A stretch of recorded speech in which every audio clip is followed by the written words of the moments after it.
Hey, it's Ed here. A little straight talk this morning. Talk about the rehab industry, the addiction treatment industry. It's it's a nasty, horrible business because there's so many people out there that should not be in business, and they're only in it for the money, and their treatment programs are ineffective. And if you ever notice, they don't even report their results past 3 months. Some of them don't even report the results one day after someone gets out of treatment. Why? Because 95% failure rate. Now, nobody will talk about those numbers. It's kind of whispered around the industry that, yeah, maybe 5%. SAMHSA will say 80% failure rate, but it's more likely that it's higher than that. And then you talk about a couple months ago, I was in Los Angeles talking to Tim Ryan, and he travels around the country speaking on addiction. He was in an A&E special from, what was it called? Dope to Hope. And so he speaks around the country on addiction. He says, unfortunately, out of the thousands of treatment facilities we have in the United States, there might be 50 good ones. Think about that for a minute. There might be 50 good ones. So we have between 30 and 40,000 people struggling with addiction in the United States, and we have maybe 50 good ones. So what are the other thousands of treatment facilities doing? They're doing us a disservice is what they're doing. They're doing the families a disservice. They're giving them false hope. They're giving the addict false hope. Because what they do is they set them up for failure. Because here's how it works. So you go in, you finally get into treatment because sometimes it's a 2, 3, 4, 5 week waiting period before you can even get a bed. So you go in and you spend the first week, the fog is starting to clear. By the end of the second week, the fog's cleared, your head is actually functioning because you've been on drugs or alcohol for so long that you're actually thinking about your life again. But you think to yourself, gee, I don't want to be here. Because that's usually 99% of the addicts do, is they say, I don't need treatment, I don't want to be here, I want to get out of here. By the third week, they're finally going, yeah, maybe I do need help. Maybe I do have a problem. And they finally start working on their recovery. By the fourth week, it's over. They're sent home. Hopefully, they're sent to an intensive outpatient that is, 9 months long. But many times, they're sent home without any tools that will help them stay in their recovery. And I always tell people, I said, true recovery starts after rehab. Rehab only gets you clean and sober. And they call it co-occurring because so many people are struggling with mental illness that may have been caused by their addiction, or their addiction may have been caused by their mental illness. It's, the chicken or the egg, which came first. And it really doesn't matter when you're treating the whole person. But most treatment facilities are not equipped to that, even equipped for that. They, they say they're a co-occurring facility and they treat mental illness. But how can you treat anybody with mental illness and addiction when they're only finally in the fourth week willing to work on their recovery? You can't. So what happens is now they get out of rehab and they may be going to outpatient, but the first time they hit a roadblock or they're triggered or a bad situation comes up, maybe they get out and their boss says, hey, sorry, we can't take you back. We hired someone else, we couldn't wait for you, or you're a horrible employee, or you can't find a job. Now you're depressed, you have anxiety, you may be couch surfing, your parents have turned their back on you, your wife, your father, your husband, who knows, but people may have just turned their back on you. So now what do? Well, unfortunately, many times they go back to self-medicating. They self-medicate to get rid of that pain that It's the new pain caused by the reality that they've royally screwed up their life. But did they screw up their life? That's the other part we have to look at. What caused their addiction? Was it mental illness? Was it trauma, neglect? We don't realize how many addicts out there have been traumatized as a child. There's a study, it was called the ACEs. They studied a couple thousand adults, and they looked at their history, and there's actually an ACEs test that you can take and looks at you've been traumatized, neglected, abused, lived in an alcoholic family, etc., and it scores you and gives you a risk assessment on what your propensity towards becoming an addict. But it also takes into account other health risks. It doesn't just look at addiction. People who have been in traumatic situations growing up actually have more health problems. So it's not just addiction, but that's what we hear. So where do we go from here? Well, we need real treatment.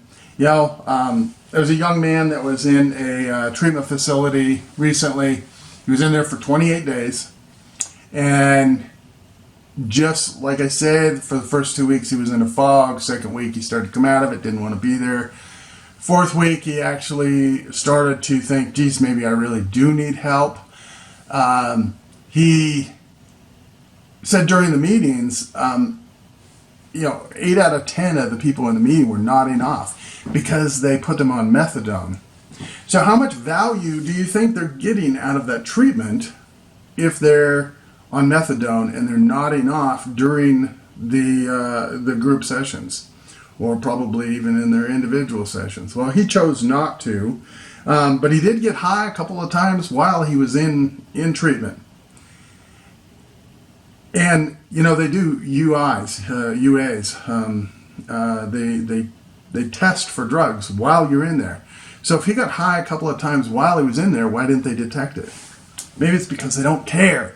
They don't care if you get high in there because they're in it for the money. This is a facility that takes a lot of people from prison and jail in lieu of going to prison or jail. So, it's just a paycheck. When he, as he was checking out, the receptionist that was checking him out said, "See you soon." Imagine that. "See you soon." And he relayed that to me, and he said, that was a stunning comment. And but she was right, because within a week he had relapsed. And unfortunately, I don't know where his situation is, whether he's gotten back or not. But what treatment needs to be is 3 to 5 years. And I've said this, if I've said it once, I've said it 1,000 times. It's a long-term treatment.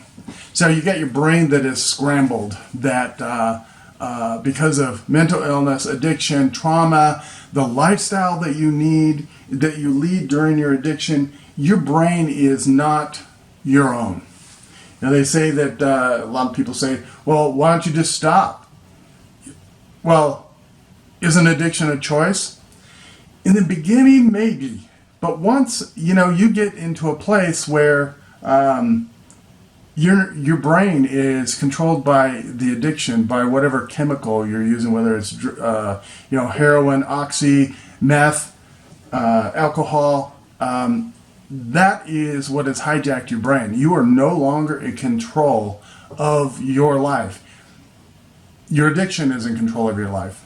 And to rewire that, to get your brain back to homeostasis, it takes time.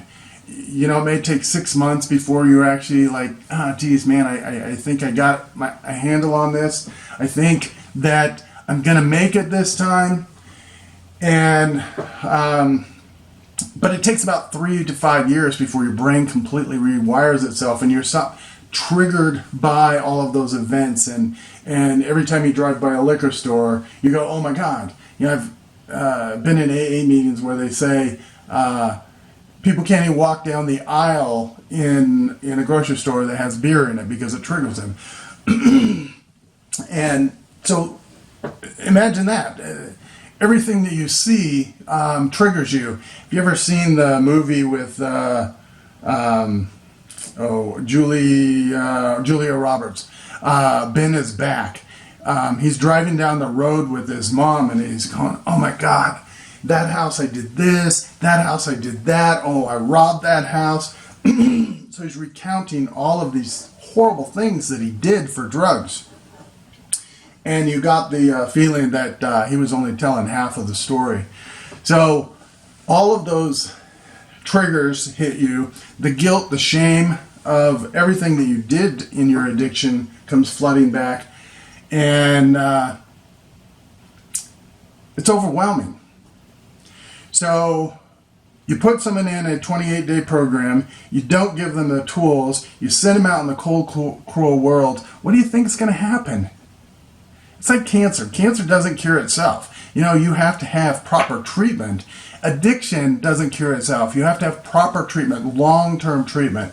You know, there's a book by Norman Doidge. It's called The Brain That Changes Itself. And he talks about how neuroplasticity, which was originally discovered by a Dr. Hebb in the 40s. And he was basically, they said he was a quack and didn't know what he was talking about, but he was right. The brain constantly rewires itself. It's constantly, those synapses are constantly changing. Your neurons are constantly changing. Your brain is rewiring itself. And I tell people, I said, it's like a videotape. Every time you're triggered with something, you go pull a tape and play it of an event that happened before and how you dealt with it. And you probably didn't deal with it very well, but that's what that tape tells you to do, and that's your reaction. And what we need to do is have programs that get rid of those old tapes and replace them with positive, appropriate tools that are going to rewire that brain. So now you're triggered because you drove by a liquor store, or you heard a song, or you scrolling through your phone and you saw a drug dealer's name, which for some reason they don't delete all the drug dealers' names in their phone. It's just in case. Might need it. So now they're triggered, but now they have these new tools, these new tapes. They go play that tape and they go, okay, here's how I handled this 5 times in the past, and it got me through. You know, they talk about one day at a time. Addiction is one day at a time, but it takes a couple thousand one days at a time to actually make a difference. We have 197 people dying every single day of overdose. So we're giving them Narcan, saving some lives, which is great. But what happens with Narcan is it kills their high. Yeah, it brings them back to life, but in their mind, they're like, what the heck did you do? That was a great high. I was really high. I spent good money on that, whatever they got high on. You know, those 10 oxys that they took, or the heroin they used. And now they're pissed. They wake up mad because now they're dope sick. They are in a full-blown relapse. They're dope sick. And all they want to do is go get high because they don't want to be sick. And when they say well, it means they want to get high again, because that dope sick is like the worst flu you've ever had in your life. And so the hospital may give them a couple of Suboxones and phone numbers for treatment facilities and say, good luck, hope we don't see you again. But they may say, we'll see you soon. That may be what they're thinking, because that happens all the time. So now they're out on the street again. They go right back to where they were, the last place they got high. And they're sick, and they feel like crap, and they just say, I can't handle this. I need to get high again. So now they're high. That cycle just keeps repeating. So then the other part of this whole thing is Suboxone that I just talked about. Now the company that manufactures Suboxone was just fined by the federal government $1.5 billion because it was all about the money for them. How sick is that? They are taking advantage of heroin addicts and turning into a cash cow. And Suboxone was originally formulated to be something that got you over the withdrawal. So that dope sick, the doctor gave you a couple Suboxone so you could stay well until you got to treatment. But what happened was, instead of a couple week prescription, I have talked to people who have been on Suboxone for 8-9 years. That's not what it's designed for. So you're giving them, which Suboxone is an opiate, so you're giving them a drug that gets them high so they don't get high from something else, which it does work. It does keep them from going back to heroin, overdosing, and dying. But what have we really done for them? We've just traded one drug for another. And I know people hate it when I talk like this because it's, we're saving lives. Yeah, we saved their lives. But they're still depressed. They're still anxious. They still have mental illness. Their family life is a wreck. They can't hold a job, etc., etc. So you see where I'm going with that. So why are we just continuing to repeat that cycle? We don't provide proper treatment. Now, federal government a couple years ago upped it to a doctor can now have 275 patients using medically assisted treatment, which is Suboxone or Vivitrol. But Suboxone gets abused, and they actually test to see how much Suboxone is in their system, make sure they're not overusing it. But so now the doctors have 275 patients, that they're charging, I don't know, $60 a visit, whatever Medicare, Medicaid pays, and the doctor now has a new practice, just prescribing medication. They come in, they see him for 5 minutes. All right, you're doing good. Here's some more, and see ya. Well, isn't that how we got into this place in the first place? Doctors over-prescribing hydrocodone and oxy. Now we're just over-prescribing another medication. So I told you this is gonna be straight talk, and these are things that I say in a piecemeal here and there, but just trying to lay it out. So Suboxone, the manufacturer of Suboxone, got fined $1.5 billion. They still get to sell the drug, and they got their hand slapped. You know how much money they made from Suboxone? And then they created a whole new market out there. More and more doctors are getting into this prescribing Suboxone because it's easy. They don't have to treat anyone. They just have to write a script. So we need to change the way that we treat people. What we're doing is really cruel because we're keeping people in their addiction. We're killing people. 197 people die every single day of overdose. We have 122 suicides every day, and many of those are teens.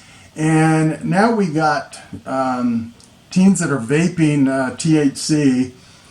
So what are we doing wrong? What are we doing wrong as a society that so many people are having to self-medicate? Well, we're doing a lot of things wrong. We're not teaching kids how to cope with life. When I grew up, you got in a conflict, you went out back, both of you walked away with a bloody nose, and you're best friends again tomorrow. Now, you even look at each other and you're suspended from school. Heck, if you're a bad kid, you don't mind being suspended from school. You don't have to follow anybody's rules. Then we got the whole homeless problem. We don't have a homeless problem. We have an addiction problem. And so many cities are just building more and more shelters. Why? So we can keep people homeless? Why don't you have programs that lift them up out of homelessness? And then we consolidate, we condense all of those homeless in one spot. You know what happens when you put like-minded people in one place? They commiserate, and they develop that they're helpless. their thinking is skewed because, see, I'm not the only one. He's homeless, she's homeless, they're homeless. We're all in this together. The world is horrible. And the cities buy into that. They buy into that crap and they say, okay, we just need to build more shelters, more shelters. You know, the city of Seattle is spending reportedly $1 billion a year on homeless. Los Angeles, it's a, you might as well call it typhoid city because of all the homeless and rat infested camps that there's needles. It was a girl over in Port Angeles. She was 3 years old. She got poked by a needle because of the needle exchange programs. Nobody keeps their needles. They just throw them down. They go get 10 more because they know they're going to get free needles, free sharp needles, because they only use sharp needles because their veins have collapsed. And so cities are just enabling this. If you want to help the homeless, retrain them, give them skills that are going to build them up instead of just saying, here's another shelter, here's another bed, here's food, here's clothing, but let's keep you at this level. We're not going to get you up to here. We're going to keep you at this level. You know, in Coeur d'Alene, several years ago, there was a homeless crisis that they didn't have enough beds. So one of the local business leaders said, hey, it's going to get really cold. We don't have enough shelters. Let's get some army cots from the Red Cross. Let's fill the warehouse full of army cots. So we got 100 cots, filled it.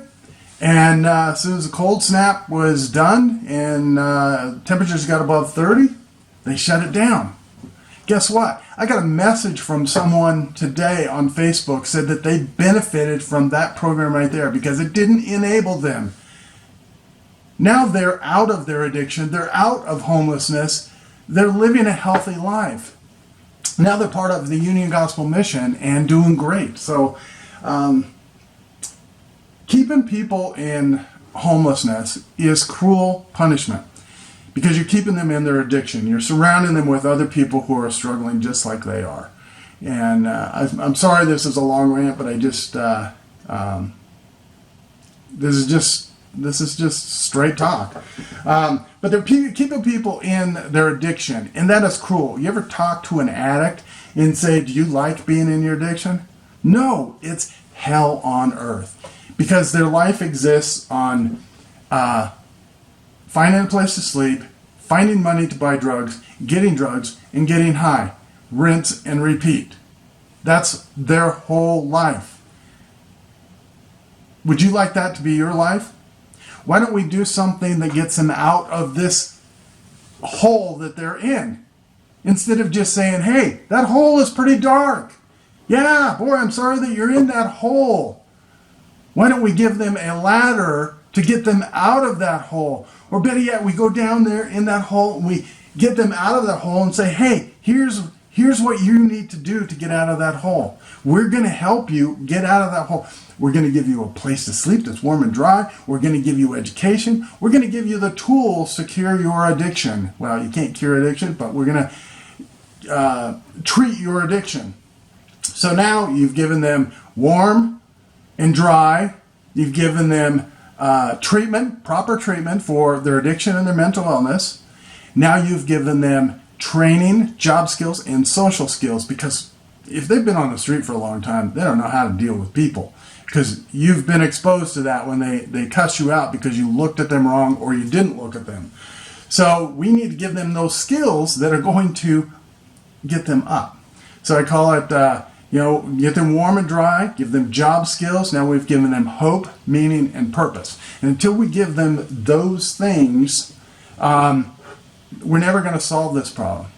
And here's the real cynical part of me. Seattle got $197 million in grants for the local economy in 1 year.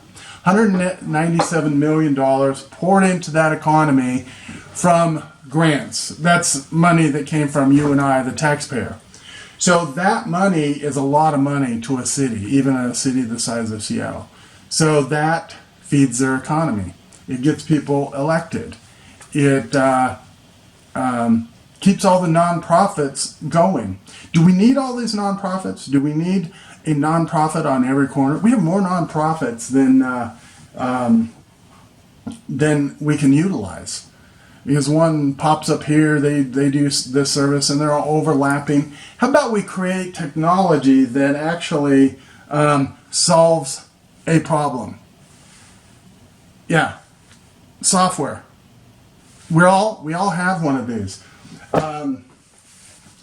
How about we use software to keep them focused on their treatment, their recovery? How about we use software that talks to them? How are you doing today, Ed? You answered that question. We need software that keeps them focused on their recovery, holds them accountable.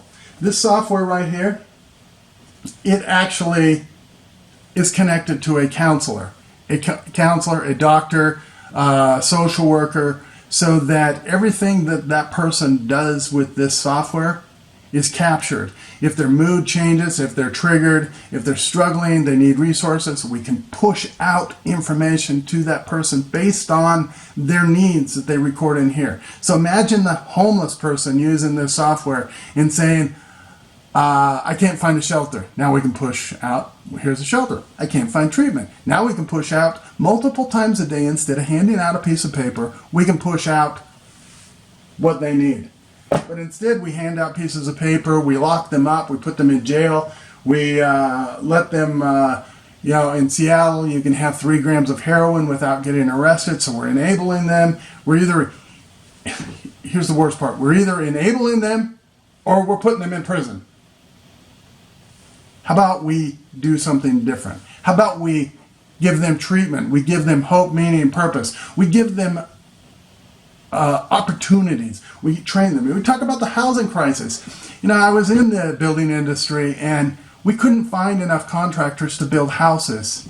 And half the time, when the workers showed up, they were too high to work, or they did work. The foreman didn't kick them off the job, but we need electricians, we need plumbers, we need auto mechanics, we need framers, we need guys to pave our streets.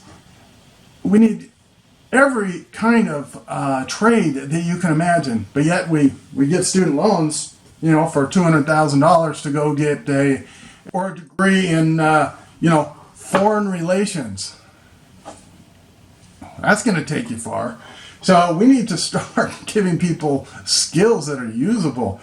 Right now the economy is doing great, and there's a lot of manufacturing companies out there, a lot of trades that they say there's a couple million jobs out there that are unfilled. They can't find people to fill them. You look at on Indeed or Monster or any of the other job boards, and you see hundreds and hundreds of jobs that they're looking for just everyday Joes that want to get to work.